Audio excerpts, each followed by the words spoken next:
തെരുവുകളിലും school പറമ്പുകളിലും നടന്ന് ice cream വിൽക്കുകയാണ് അബ്ദുള്ളക്കാക്കയുടെ തൊഴിൽ. രാവിലെ മുതൽ അദ്ദേഹം റോഡിലും ഇടവഴികളിലും തന്റെ ഐസ്ക്രീം പെട്ടിയുമായി അലയുന്നു. മുമ്പൊക്കെ സൈക്കിളിലായിരുന്നു കച്ചവടം. മലപ്പുറത്തുനിന്ന് പെരിന്തൽമണ്ണയിലേക്കുള്ള പ്രധാന റോഡിൽ വടക്കാങ്ങര എന്ന ഗ്രാമത്തിൽ അബ്ദുള്ളക്ക താമസിക്കുന്നു. അദ്ദേഹത്തിന്റെ പേര് അധികമാർക്കും അറിയില്ല. അറിയുന്നത് നീലക്കാക്ക എന്നു മാത്രം. ഐസ്ക്രീം പെട്ടിയുമായി സ്കൂൾ മുറ്റത്ത് എത്തുന്ന ഈ കാരണവർ കുട്ടികൾക്കും നീലക്കാക്ക തന്നെ. പക്ഷേ നാട്ടുകാർക്കും കുട്ടികൾക്കുമൊന്നും അറിയില്ല ഈ നിറത്തിനു പിന്നിൽ ചില തത്വദർശനങ്ങൾ ഉണ്ടെന്ന കാര്യം. നീലവർണ്ണം സന്തോഷം തോന്നുന്ന വിധത്തില്, അതായത് മിക്കവാറും ഒരു സ്വതന്ത്ര സ്വഭാവമുള്ള മനുഷ്യനാണ് ഞാൻ. അപ്പോൾ സ്വാതന്ത്ര്യത്തിന് പ്രതികരിക്കുന്ന ഒരു വർണ്ണമായിട്ടാണ് നീലനെ മനസ്സിലാക്കുന്നത്. ഒന്നാമതായിട്ട് ഇപ്പോൾ ചരിത്രത്തിൽ മുമ്പ് മഹാഭാരതമൊക്കെ വായിച്ചപ്പോൾ ശ്രീകൃഷ്ണനെ സംബന്ധിച്ച് കേട്ടിട്ടുണ്ട്. ശ്രീകൃഷ്ണൻ എല്ലാ മനുഷ്യന്മാരെയും പ്രതിനിധീകരിക്കുന്ന ഒരു വ്യക്തിത്വമായിരുന്നു എന്നാണ് നമ്മൾ മനസ്സിലാക്കുന്നത്. ആ വിധത്തിൽ നമുക്ക് ശ്രീകൃഷ്ണനോടും ശ്രീകൃഷ്ണന്റെ ആ വ്യക്തിത്വത്തിനോടും നമുക്ക് അനുഭവമുണ്ട്. ആ വിധത്തിൽ സ്വാതന്ത്ര്യം ആഗ്രഹിക്കുന്ന നമ്മൾ ഈ വർണ്ണത്തിനോട് ഇഷ്ടപ്പെടുന്നു എന്നാണ് എൻ്റെ വിശ്വാസം. 50 കൊല്ലമായി നീല മാത്രമേ ധരിക്കുന്നുള്ളൂ. പണ്ട് മംഗലാപുരത്ത് പണിയെടുത്തപ്പോൾ തുടങ്ങിയതാണ്. അന്ന് നീലനിറം ആ ജോലിക്കും ഇണങ്ങിയതായിരുന്നു. തിരിച്ചു നാട്ടിലെത്തിയിട്ടും അത് ഉപേക്ഷിച്ചില്ല. നീലക്കാക്കയെന്ന് നാട്ടുകാർ വിളിച്ചപ്പോൾ ആദ്യം പ്രയാസം തോന്നിയിരുന്നു. പിന്നെ ആ പേര് സന്തോഷത്തോടെ സ്വീകരിച്ചു.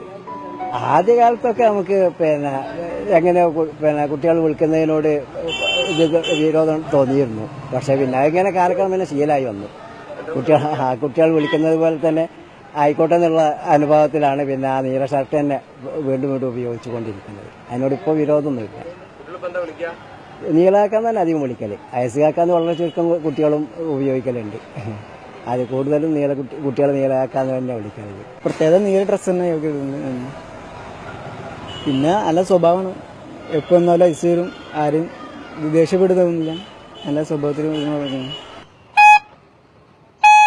എല്ലാവരോടും സൗമ്യമായും സന്തോഷത്തോടെയും പെരുമാറുന്ന നീലക്കാക്ക ഇന്ന് ഏകാകിയാണ്. മകൻ ഗൾഫ് നാട്ടിൽ ജോലി ചെയ്യുന്നു. ഭാര്യ മരിച്ചതോടെ തനിച്ചായി. പക്ഷേ രാഷ്ട്രീയവും സാംസ്കാരികവുമായ വിഷയങ്ങളിൽ സ്വന്തമായ ഉറച്ച വിശ്വാസങ്ങളുണ്ട് അദ്ദേഹത്തിന്. ഒരു ദാർശനികന്റെ സ്വരം ആ സംസാരത്തിൽ നിന്ന് അറിയാം. സാമൂഹിക രാഷ്ട്രീയ കാര്യങ്ങളിൽ മുഴുവൻ മനുഷ്യന്മാരും സാഹോദര്യപരമായി ബന്ധപ്പെടുത്തുന്ന ഒരു പ്രസ്ഥാനം നമുക്ക് ആവശ്യമാണ്. ഇപ്പോൾ ഉള്ള പാർട്ടിപരമായിട്ടുള്ള രീതിയിലുള്ള ഈ സംവിധാനം നമ്മളുടെ രാഷ്ട്രീയ സാമൂഹിക രംഗത്തെ ജനങ്ങൾക്ക്, നാടിനും സമൂഹത്തിനും ദോഷം വരുന്ന സ്ഥിതിവിശേഷങ്ങളാണ് ഉള്ളതെന്നാണ് എൻ്റെ വിശ്വാസം. മനുഷ്യരെല്ലാവരും ചേർന്ന് ഒരു സമുദായം അല്ലെങ്കിൽ സമൂഹമായി മാറണമെന്ന് ഈ ഏകാകി ആശിക്കുന്നു. അപ്പോൾ മാത്രമേ ലോകത്ത് സമാധാനം ഉണ്ടാവുകയുള്ളൂ. നീലക്കാക്കയുടെ ഇത്തരം ചിന്തകൾ പലർക്കും ഇഷ്ടമല്ല. പക്ഷേ അതൊന്നും അദ്ദേഹം വകവെക്കുന്നുമില്ല. നമുക്ക് ഇഷ്ടപ്പെട്ടതും നല്ലതുമാണെന്ന് തോന്നുന്ന കാര്യങ്ങൾ ഞാൻ തുറന്നായി പറയുന്നു. അത് യാഥാസ്ഥികന്മാർ എത്രയോ നമ്മളുടെ സമൂഹത്തിലുണ്ട്. ഇപ്പോൾ പുരോഗമനവാദികളെന്ന് പറയുന്ന ജമാഅത്ത് മുജാഹിദുകൾ കൂടി യാഥാസ്ഥികന്മാരിലേറെ യാഥാസ്ഥികന്മാരായിട്ടാണ് എൻ്റെ അനുഭവത്തിൽ. ഇത് നീല നിറത്തിന്റെ മാത്രം വിവരണമല്ല. ഏകാഗിയായ മനുഷ്യന്റെ അലച്ചിലിന്റെയും ജീവിതത്തിനുമേൽ അയാൾ സ്വയം സൃഷ്ടിച്ചെടുക്കുന്ന സ്വാതന്ത്ര്യത്തിന്റെ കൂടി കഥയാണ്.